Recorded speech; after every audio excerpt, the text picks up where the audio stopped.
प्रदर्शनकारियों के हाथ में ये खतरनाक हथियार कहां से आए? किसने थमाई इन्हें बंदूकें? नेपाल की राजधानी काठमांडू से आई ये तस्वीरें डरा रही हैं। सरकार गिर चुकी है, देश जल रहा है और अब सड़कों पर है हथियारों का खेल। नमस्कार, मैं हूं सिद्धार्थ प्रकाश।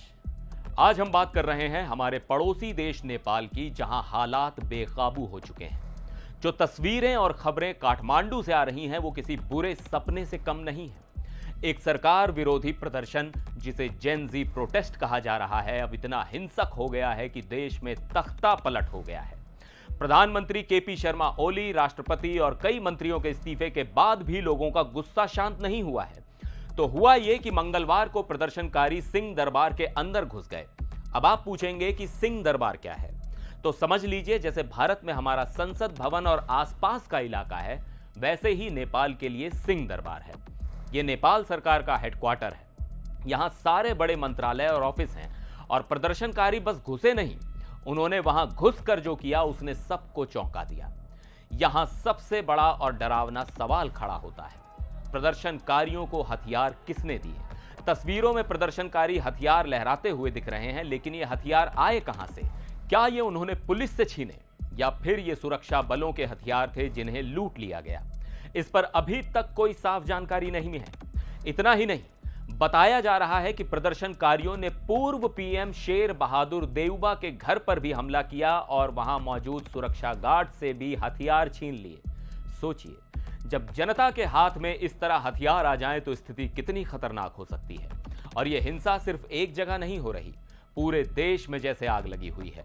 सत्तारूढ़ पार्टी के दफ्तरों को जला दिया गया। बालकोट में पूर्व पीएम ओली के घर पे भी आग लगा दी गई। जनकपुर की इमारतों को फूंक दिया गया। यहां तक कि राष्ट्रपति निवास, सुप्रीम कोर्ट और बीरेंद्र इंटरनेशनल कन्वेंशन सेंटर जैसी महत्वपूर्ण जगहों को भी नहीं बख्शा गया, उन्हें भी आग के हवाले कर दिया गया। खबरें तो ये भी हैं कि कुछ मंत्रियों के घरों में घुसकर उनके साथ मारपीट की गई है। हालात इतने खराब हैं कि काठमांडू के त्रिभुवन अंतर्राष्ट्रीय हवाई अड्डे को पूरी तरह बंद कर दिया गया है और एयरपोर्ट की सुरक्षा के लिए अब नेपाली सेना को तैनात करना पड़ा है।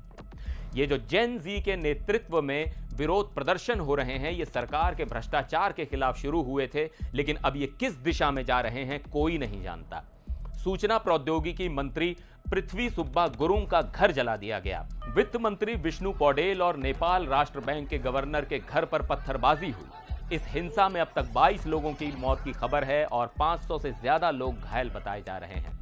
हालांकि एक छोटी सी राहत की बात यह रही कि सोमवार रात को सरकार ने सोशल मीडिया पर लगाया गया बैन हटा लिया था, लेकिन फिर भी सवाल वही है, क्या अब नेपाल में हालात सुधरेंगे या सड़कों पर हथियारों के साथ घूम रहे ये प्रदर्शनकारी देश को किसी और ही दिशा में ले जाएंगे?